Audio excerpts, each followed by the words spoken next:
ತ್ರಿವರ್ಣ ಸ್ಪೆಷಲ್ಗೆ ಸ್ವಾಗತ. ನಾನು ಉಮರ್ ಫಾರೂಕ್. ಸ್ನೇಹಿತರೆ, ಬುಲ್ಡೋಸರ್ ಸದ್ದಿಗೆ ಬೆಂಗಳೂರಿನ ಬಡವರ ಬದುಕು ಬರ್ಬಾದಾಗಿದೆ.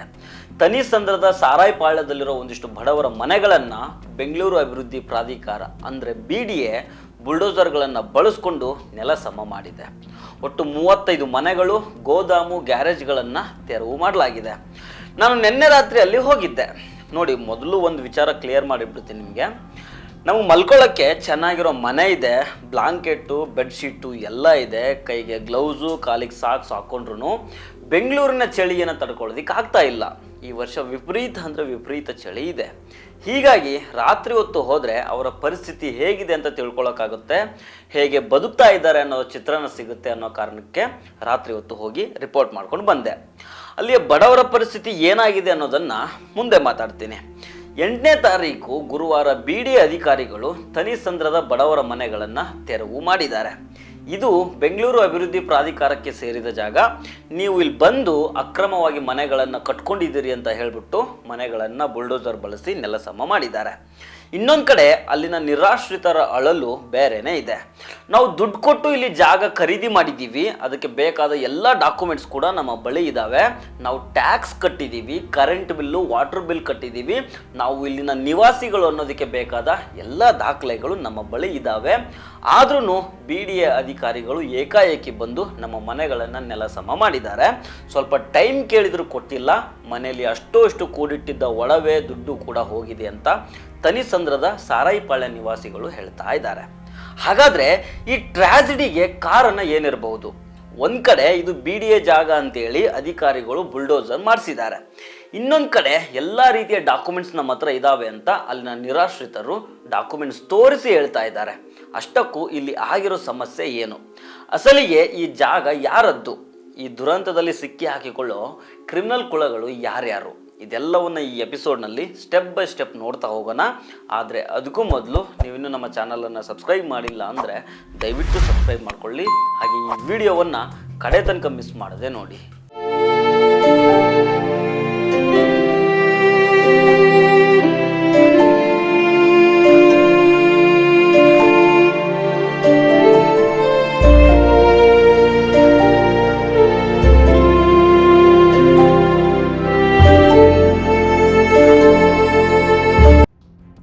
ಮೊದಲಿಗೆ ಅಲ್ಲಿರೋರ ಕಷ್ಟ ಹೇಗೆಲ್ಲ ಇದೆ ಅನ್ನೋದನ್ನು ಕ್ವಿಕ್ ಆಗಿ ನೋಡ್ತಾ ಹೋಗೋಣ.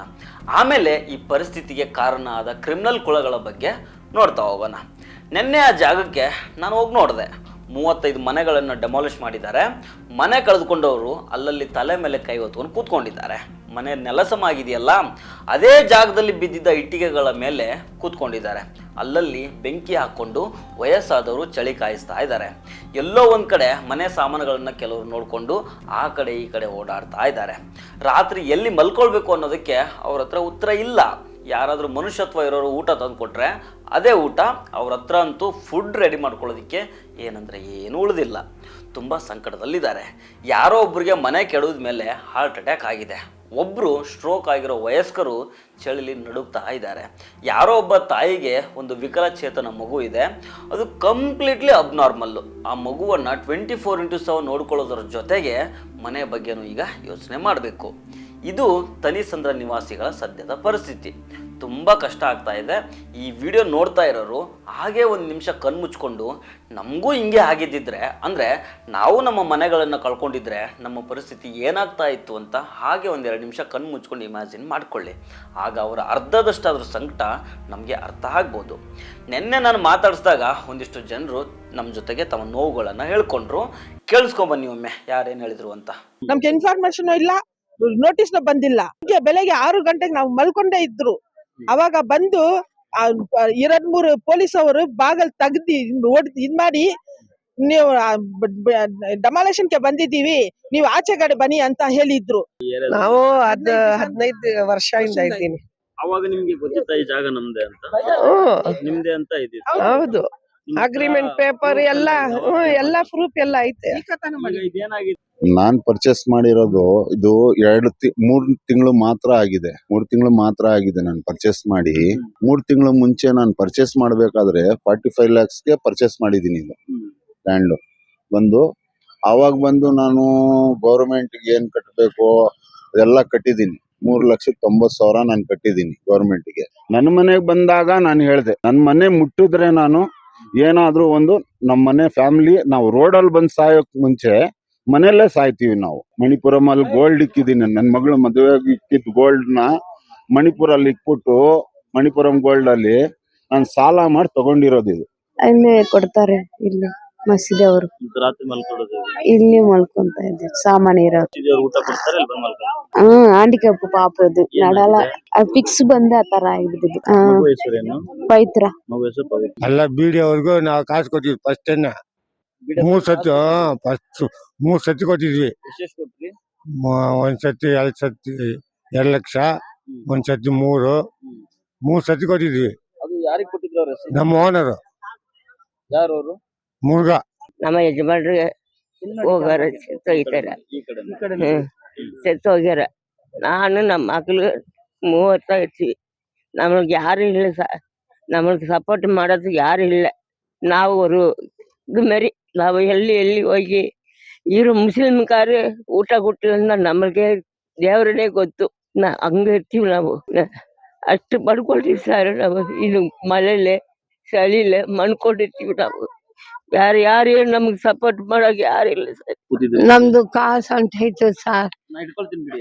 ನಮ್ದು ಕಾಸು ಅಂಟೈತು, ನಮ್ದು ಒಡವೆ ಅಂಟೈತು. ಒಡವೆ ಅಂಟೈತು. ಯಾರು ಎತ್ಕೊಂಡು ನಮ್ ಶಾಹಿನ ಗೌರ್ಮೆಂಟ್ ಕತೆ ಹೇಳ್ತಾ ಇದೀವಲ್ಲ, ನಾವೆಲ್ಲ ತಲೆ ಮೇಲೆ ಇಟ್ಕೊಂಡು ಆಡಿದಕ್ಕೆ ಇವಾಗ ಚೆನ್ನಾಗಿ ಮಾಡ್ತಾ ಇದಾರಲ್ಲ ಗೌರ್ಮೆಂಟ್. ಕಾಂಗ್ರೆಸ್ ಗೌರ್ಮೆಂಟ್ ಚೆನ್ನಾಗಿ ಮಾಡ್ತಾ ಇದಾರಲ್ಲ ಓಟ್ ಹಾಕಿದಕ್ಕೆ. ಸರ್ ಇವಾಗ ನಮ್ದು ಚಿಕ್ಕ ಮಕ್ಳಿಗಿದೆ. ನಾವು ಈ ಕಡೆ ನೋಡಿ ಹಿಂಗ ಇದೀವಿ. ನಾವು ಎಲ್ಲಿ ಹೆಂಗಿರ್ಬೇಕು ನೀವೇ ಹೇಳಿ. ಚಳಿ ಬೇರೆ, ಹುಷಾರಿಲ್ಲ. ನಾನು ಕಿಡ್ನಿ ಪೇಷಂಟ್. ನಾನು ಮೊನ್ನೆ ಅವ್ರು ತಳ್ಳಿರೋದು ಆ ಕಾರ್ ಮೇಲೆ ಹೋಗ್ಬಿಟ್ಟು ಬಿದ್ದಿದ್ದೀನಿ ನಾನು. ಕೇಳಿ ಇವ್ರಿಗೆ. ಇದಿಷ್ಟು ತನಿಸಂದ್ರದಲ್ಲಿ ಮನೆ ಕಳೆದುಕೊಂಡ ನಿರಾಶ್ರಿತರ ಅಳಲು. ಇನ್ನು ತುಂಬ ಇದೆ, ನಾನಾದರೂ ಎಷ್ಟು ಅಂತ ತೋರಿಸ್ಲಿ. ಆದರೆ ಇದೆಲ್ಲವನ್ನು ನೋಡಿದ ಮೇಲೆ ನನಗನ್ಸಿದ್ದು ಏನಂದರೆ, ನಮ್ಮ ಸರ್ಕಾರ ಪಂಚೇಂದ್ರಿಯಗಳನ್ನು ಕಳೆದುಕೊಂಡು ಕೆಲಸ ಮಾಡ್ತಾ ಇದೆ. ಮಾನವೀಯತೆ ಆಧಾರದ ಮೇಲೆ ಕೆಲಸ ಮಾಡಬೇಕಾಗಿದ್ದ ಸರ್ಕಾರ ಕೇವಲ ನಿಯಮಗಳ ಪ್ರಕಾರ ಕೆಲಸ ಮಾಡ್ತಾ ಇದೆ. ಮನುಷ್ಯತ್ವ ಇದ್ದಿದ್ರೆ ಇವ್ರಿಗೆ ಏನಾದರೂ ಒಂದು ಆಲ್ಟರ್ನೇಟ್ ಮಾಡಿಕೊಟ್ಟು ಮನೆಗಳನ್ನು ತೆರವು ಮಾಡ್ತಾ ಇತ್ತು. ಅಷ್ಟಕ್ಕೂ ಇವರು ಅಲ್ಲಿಂದ ಇಲ್ಲಿಂದ ಎಲ್ಲಿಂದನೋ ಬಂದವರಲ್ಲ, ಇವರು ಇಲ್ಲಿಯವರೇ. ಒಂದಿಷ್ಟು ಜನ ಒರಿಜಿನಲಿ ಬೆಂಗಳೂರಿನವರಿದ್ದಾರೆ. ಇವ್ರ ಹತ್ರ ಡಾಕ್ಯುಮೆಂಟ್ಸ್ ಇದ್ದಾವೆ, ಈ ಖಾತಾ ಆಗಿದೆ, ಕರೆಂಟ್ ಬಿಲ್ಲು, ವಾಟರ್ ಬಿಲ್ ಕಟ್ಟಿದ್ದಾರೆ, ಓಟ್ ಸಹ ಹಾಕಿದ್ದಾರೆ, ಜಾಗ ಖರೀದಿ ಮಾಡಿರೋ ಡಾಕ್ಯುಮೆಂಟ್ಸ್ ಸಹ ಇದ್ದಾವೆ ಇವ್ರ ಹತ್ರ. ಈ ಬಗ್ಗೆ ಶಕೀಲ್ ಅನ್ನೋ ಆಕ್ಟಿವಿಸ್ಟ್ ನಮ್ಮ ಜೊತೆ ಮಾತಾಡಿದ್ದಾರೆ, ಕೇಳಿಸ್ಕೊಂಬನ್ನಿ. Survey number 28/1, survey number 28/2. ಈ ಜಾಗ ಬಂದು 2 ಎಕರೆ 13 ಕುಂಟೆ ಇದೆ. ಈ ಜಾಗ ಬಂದ್ಬಿಟ್ಟು ಮುನ್ನಿ ಸೋನಪ್ಪ ಗೌಡ ಅವರಿಗೆ ಸೇರಿದ ಜಾಗ ಇದು. 2004 ನಲ್ಲಿ BDA ನೋಟಿಫಿಕೇಶನ್ ಆಗಿರುತ್ತೆ ಈ ಜಾಗ. 2004 ಇಂದ ಹಿಡಿಬಿಟ್ಟು 2026 ವರೆಗೂ ಏನ್ BDA ಅವ್ರೇನ್ ಕತ್ತೆ ಕಾಯ್ತಾ ಇದ್ದಾರಾ? 30 ವರ್ಷದಿಂದ, ಸುಮಾರು 22 ವರ್ಷದಿಂದ ನೋಡಿ ಇಲ್ಲಿ ರೋಡ್ ಆಗಿದೆ. ಇದು BBMP ಅವರು ರೋಡ್ ಹಾಕಿರೋದು ಇದು. ಮತ್ತೆ ಡ್ರೈನ್ಸ್ ಇದೆ ಇಲ್ಲಿ, ಮತ್ತೆ ಸ್ಟ್ರೀಟ್ ಲೈಟ್ಸ್ ಇದೆ ಇಲ್ಲಿ. ಏನ್ ಅಷ್ಟು ಅವ್ರಿಗೆ ಬುದ್ಧಿ ಇಲ್ಲನಾ? BBMP ಅವರು ಡೆವಲಪ್ಮೆಂಟ್ ಸುಮ್ನೆ ಬಂದು ಆಗ ಮಾಡ್ಬಿಡ್ತಾರ? 1996 ನಲ್ಲಿ GPN ಇದೆ. ಮತ್ತೆ ಅವರು ಸೇಲ್ ಡಿಡ್ ಮಾಡಿದ್ದಾರೆ, ರಿಜಿಸ್ಟ್ರೇಷನ್ ಆಗಿದೆ. ಮತ್ತೆ ನೋಡಿ ಸುಮಾರು 30 ವರ್ಷದಿಂದ ಇಲ್ಲಿನ ಜನ ತೆರಿಗೆ ಕಟ್ಟಿದ್ದಾರೆ. ಇವಾಗ ಟ್ಯಾಕ್ಸ್ BBMP ಟ್ಯಾಕ್ಸ್ ಆಗಿರೋದು ಇದು, ಖಾತಾ ಮತ್ತೆ ಟ್ಯಾಕ್ಸ್. ಇದಕ್ಕಿಂತ ಮುಂಚೆ ಸುಮಾರು 30 ವರ್ಷ ಮುಂಚೆ ಪಂಚಾಯತ್ ಖಾತೆನೂ ಆಗಿದೆ. ಇನ್ನು ತನಿಸಂದ್ರದ ವಿಚಾರದಲ್ಲಿ ಶಾಂತಿನಗರ MLA BDA ಅಧ್ಯಕ್ಷ NA ಹ್ಯಾರಿಸ್ ವಿರುದ್ಧ ಕೂಡ ಅಲ್ಲಿನ ಜನ ಆಕ್ರೋಶ ವ್ಯಕ್ತಪಡಿಸ್ತಾ ಇದ್ದಾರೆ. ಹ್ಯಾರಿಸ್ ಸಾಹೇಬರು ತಮ್ಮ ವಿಧಾನಸಭಾ ಕ್ಷೇತ್ರದಲ್ಲಿ ಹ್ಯೂಮ್ಯಾನಿಟಿ ಫೆಸ್ಟಿವಲ್ ಮಾಡ್ತಾ ಇದ್ದಾರೆ. ಆದರೆ ಅವರು ಇಲ್ಲಿ ಬಂದು ನೋಡಬೇಕಾಗಿತ್ತು. ಬಡವರು ಬೀದಿಗೆ ಬಂದು ಬಿದ್ದಿದ್ದಾರೆ. ಇವರು BDA ಅಧ್ಯಕ್ಷರಾಗಿದ್ದಾರೆ. ಆದ್ರೂ ಹ್ಯಾರಿಸ್ ಸಾಹೇಬರು ತನಿಸಂದ್ರದ ವಿಚಾರದಲ್ಲಿ ಈ ತನಕ ಪ್ರತಿಕ್ರಿಯೆ ಕೊಟ್ಟಿಲ್ಲ. ಅಲ್ಲಿ ನಿರಾಶ್ರಿತರು ಮಾತಾಡ್ತಾ ಇದ್ದದ್ದನ್ನು ನಾನು ಕೇಳಿಸ್ಕೊಂಡೆ. ಡಿಮಾಲೇಷನ್ ಆದಮೇಲೆ ಹ್ಯಾರಿಸ್ ಸಾಹೇಬ್ರಿಗೆ ಇಲ್ಲಿನ ಜನ ಫೋನ್ ಮಾಡಿ ನಿಮ್ಮನ್ನು ಮೀಟ್ ಮಾಡಿ ಮಾತಾಡಬೇಕು ಅಂತ ಕೇಳ್ಕೊಂಡ್ರಂತೆ. ಆಗ ಹ್ಯಾರಿಸ್ ಸಾಹೇಬರು ಬರೋದಾದರೆ ಇಬ್ಬರು ಮಾತ್ರ ಬನ್ನಿ, ಎಲ್ಲರೂ ಬರೋದಕ್ಕೆ ಹೋಗಬೇಡಿ ಅಂತ ಹೇಳಿದ್ರಂತೆ. BDA ಪ್ರೆಸಿಡೆಂಟ್ ಹತ್ರ ನೋವು ಹೇಳ್ಕೊಳ್ಳೋದಕ್ಕೆ ಎಲ್ಲರೂ ಯಾಕೆ ಹೋಗ್ಬಾರ್ದು ಅನ್ನೋದು ನನ್ನ ಪ್ರಶ್ನೆ. NA ಹ್ಯಾರಿಸ್ ಅವ್ರಿಗೆ ನಮ್ಮ ಸ್ವಲ್ಪ ಮುಖಂಡರು ಕಾಂಟ್ಯಾಕ್ಟ್ ಮಾಡಿದ್ರು. ಸುಮಾರು 4 ಕಾಲಿಗೆ ಅವ್ರದ್ದು ಅಪಾಯಿಂಟ್ಮೆಂಟ್ ಇತ್ತು. ಅವ್ರು ಏನ್ ಹೇಳಿದ್ರು, ಬೇರೆ 1-2 ಬನ್ನಿ ಅಂತ ಹೇಳಿದ್ರು. ನಾವ್ ಯಾಕೆ 1-2 ಹೋಗ್ಬೇಕು? ಈ ಸಮಸ್ಯೆ ಆಗಿರೋದು 100 ಜನರದು, ಅವರೇ ಬರ್ಬೇಕಿಲ್ಲಿ. ಅವ್ರ ಕ್ಷೇತ್ರದಲ್ಲಿ ಅವರು ಹ್ಯೂಮ್ಯಾನಿಟಿ ಮಾನವೀಯತೆ ಹಬ್ಬ ಅಂತ ಮಾಡಕ್ಕಾಗತ್ತೆ? ಇದೇನಾ ಮಾನವೀಯತೆ? ಏನ್ ಮೆಸೇಜ್ ಕೊಡಕ್ ಹೋಗ್ತಾ ಇರೋದು ಕರ್ನಾಟಕ ಸರ್ಕಾರಕ್ಕೆ? ಇನ್ನು ಈ ಕೇಸ್ನಲ್ಲಿ DCM DK ಶಿವಕುಮಾರ್ ವಿರುದ್ಧನೂ ಗಂಭೀರ ಆರೋಪಗಳು ಕೇಳಿ ಬಂದಿದೆ. ಈಗೇನು ಡೆಮಾಲಿಷನ್ ಆಗಿದಾವಲ್ಲ ಮನೆಗಳು, ಅದರ ಹಿಂದೆ DK ಶಿವಕುಮಾರ್ಗೆ ಸಂಬಂಧಿಸಿದ 13 ಎಕರೆ ಜಾಗ ಇದೆಯಂತೆ. ಆ ಜಾಗಕ್ಕೆ ರೋಡ್ ಇಲ್ವಂತೆ. ಸೊ DK ಶಿವಕುಮಾರ್ ಅವರೇ ಪ್ಲಾನ್ ಮಾಡಿ ಇದನ್ನೆಲ್ಲ ಮಾಡಿಸಿದ್ದಾರೆ ಅನ್ನೋದು ಸ್ಥಳೀಯರ ಆರೋಪ. ಒಮ್ಮೆ ಕೇಳಿಸ್ಕೊಂಬನ್ನಿ. ಇನ್ನೊಂದು ಏನ್ ಮುಖ್ಯವಾದ ವಿಷಯ ಏನಂದ್ರೆ, ಇಲ್ಲಿ DK ಶಿವಕುಮಾರ್ ಅವ್ರದ್ದು ಸುಮಾರು 13 ಎಕರೆ ಜಮೀನ್ ಇದೆ ಅವ್ರದ್ದು. ಆ ಜಮೀನ್ಗೆ ಡೆವಲಪ್ಮೆಂಟ್ ಮಾಡೋಕ್ಕೋಸ್ಕರ ಇದೆಲ್ಲ ಅವರು ಆಟ ಆಡ್ತಾ ಇರೋದು, ಇದು ಎಲ್ರಿಗೂ ಗೊತ್ತು. ಇದು ಅದಕ್ಕೂ ಇದಕ್ಕೆ ಏನ್ ಸಂಬಂಧ ಅಂದ್ರೆ, ಸುಮಾರು 13 ಎಕರೆ ಜಮೀನ್ಗೆ ಅವ್ರಿಗೆ ರೋಡ್ ಆಕ್ಸೆಸ್ ಇಲ್ಲ ಪ್ರಾಪರ್ಟಿ ಒಳಗಡೆ ಬಡಕ್ಕೆ. ಇದಕ್ಕಿಂತ ಮುಂಚೆ ಅಲ್ಲಿ ಏನ್ ಅರ್ಕಾವತಿ ಲೇಔಟ್ ಇದೆ, ಅಲ್ಲಿ ಸುಮಾರು ಸೈಟ್ ಬಿಡಿಗೆ ಅಲಾಟ್ ಆಗಿತ್ತು. ಮತ್ತೆ ಅಲ್ಲಿ ಪಾರ್ಕು ಇತ್ತು, ಬಫರ್ ಝೋನ್ ಇತ್ತು ರಾಜಕಲ್ವ ಪಕ್ಕ. ಅದು ಏನ್ ಮಾಡಿದ್ದಾರೆ, ಆ ಅಲಾಟಿಸ್ಗೆ ಅವರು ಆಲ್ಟರ್ನೇಟಿವ್ ಜಾಗ ಕೊಟ್ಟಿದ್ದಾರೆ. ಅವರು ಆಲ್ಟರ್ನೇಟಿವ್ ಜಾಗ ಕೊಟ್ಟು ಅದು 100 ಅಡಿ ರೋಡ್ ಮಾಡಿದ್ದಾರೆ. 800 ಟು ಇವ್ರ ಜಾಗ. ಈ ಜಾಗ ಯಾಕಂದ್ರೆ ಅವ್ರು ಐಡೆಂಟಿಫೈ ಮಾಡಿದ್ದು, ಅವ್ರಿಗೆ ಅಲ್ಲಿ ಹೋಗಕ್ಕೆ ಎಕ್ಸಿಟ್ ಮಾಡಕ್ಕೆ ಜಾಗ ಇದಿಲ್ಲ. ಅದಕ್ಕೆ ಸರ್ವೆ ನಂಬರ್ 28/1 28/2 ಏನು ಅಮಾಯಕಿದ್ದಾರೆ ಅವ್ರಿಗೆ ಗೂಬೆ ಕುಡ್ಸಕ್ಕೆ ಏನ್ ಮಾಡಿದ್ದಾರೆ, ಎಲ್ಲ ಡೆಮಾಲಿಷನ್ ಮಾಡಿಬಿಟ್ಟಿದ್ದಾರೆ.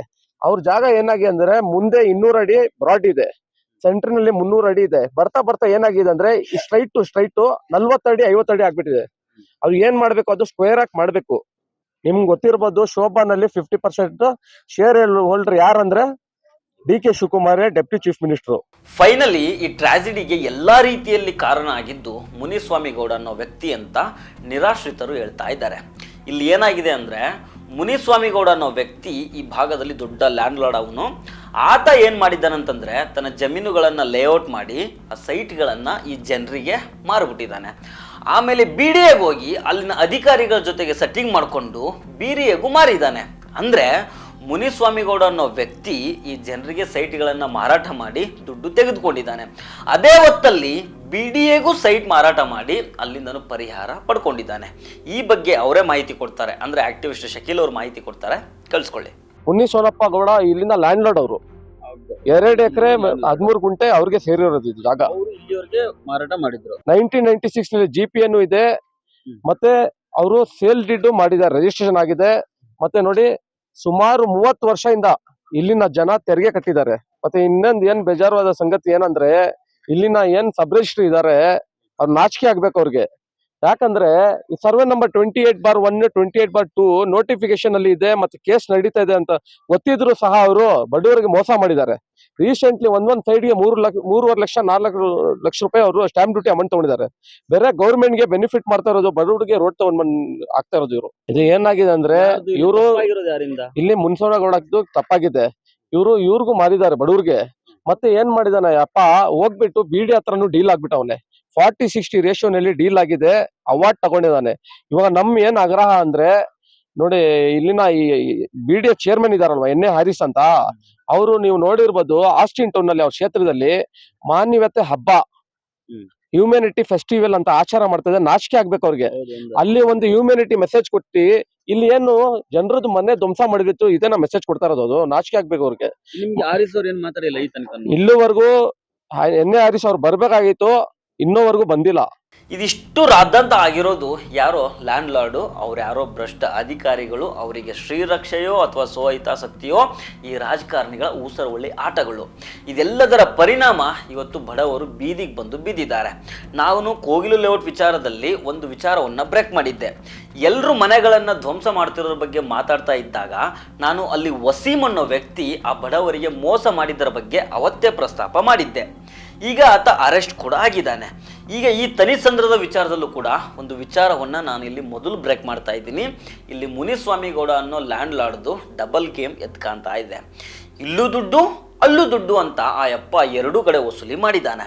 ಇದಕ್ಕೋಸ್ಕರ ಅಧಿಕಾರಿಗಳನ್ನು ಬಳಸ್ಕೊಂಡಿದ್ದಾನೆ ಅಂತ ಅಲ್ಲಿನ ಸ್ಥಳೀಯರು ಆರೋಪ ಮಾಡ್ತಾ ಇದ್ದಾರೆ. ಹೀಗಾಗಿ ಸರ್ಕಾರದ ಮೊದಲ ಕೆಲಸ ಮುನಿಸ್ವಾಮಿ ಗೌಡನನ್ನು ವಿಚಾರಣೆ ಮಾಡೋದು ಆಗಬೇಕು. ಒಂದು ವೇಳೆ ತನಿಸಂದ್ರದ ಜನರು ಹೇಳ್ತಾ ಇರೋದು ನಿಜ ಅನ್ನೋದಾದರೆ ಲ್ಯಾಂಡ್ ಲಾರ್ಡ್ ಮುನಿಸ್ವಾಮಿ ಗೌಡನ ಮೇಲೆ ಕ್ರಿಮಿನಲ್ ಕೇಸ್ ಆಗಬೇಕು. ಈ ಬಡವರ ಭೂಮಿ ವಾಪಸ್ ಸಿಗಬೇಕು. ಇಲ್ಲ ಅಂದರೆ ಇವರ ದುಡ್ಡಾದರೂ ವಾಪಸ್ ಸಿಗಬೇಕು.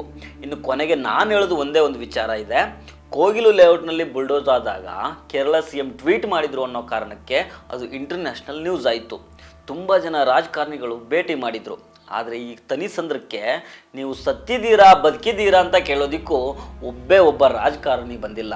ಬೆಂಗಳೂರಿನ ನಗರಾಭಿವೃದ್ಧಿ ಸಚಿವರಾದ DCM DK ಶಿವಕುಮಾರ್ ಬರಲಿಲ್ಲ, ವಸತಿ ಸಚಿವರಾದ ಜಮೀರ್ ಅಹಮದ್ ಖಾನ್ ಬಂದಿಲ್ಲ, ಬೆಂಗಳೂರು ಅಭಿವೃದ್ಧಿ ಪ್ರಾಧಿಕಾರದ ಅಧ್ಯಕ್ಷರಾದ NA ಹ್ಯಾರಿಸ್ ಬಂದಿಲ್ಲ, ಸ್ಥಳೀಯ ಶಾಸಕರಾದ ಕೃಷ್ಣ ಬೈರೇಗೌಡರು ಕೂಡ ಬಂದಿಲ್ಲ. ಇವ್ರ ಬಗ್ಗೆ ಯಾಕೆ ಹೇಳಿದೆ ಅಂದರೆ, ನೀವು ಸಬ್ ಕುಚ್ ಯಾದ್ ರಕ್ಕ ಜಾಯಗ ಅಂತ ಫೇಸ್ಬುಕ್ಕು ಇನ್ಸ್ಟಾಗ್ರಾಮ್ನಲ್ಲಿ ಹ್ಯಾಶ್ಟ್ಯಾಗ್ ಹಾಕ್ತೀರಾ. ಅದೇ ರೀತಿ ಇದನ್ನು ಕೂಡ ನೆನಪಿನಲ್ಲಿಟ್ಕೊಳ್ಳಿ. ನಮಸ್ಕಾರ.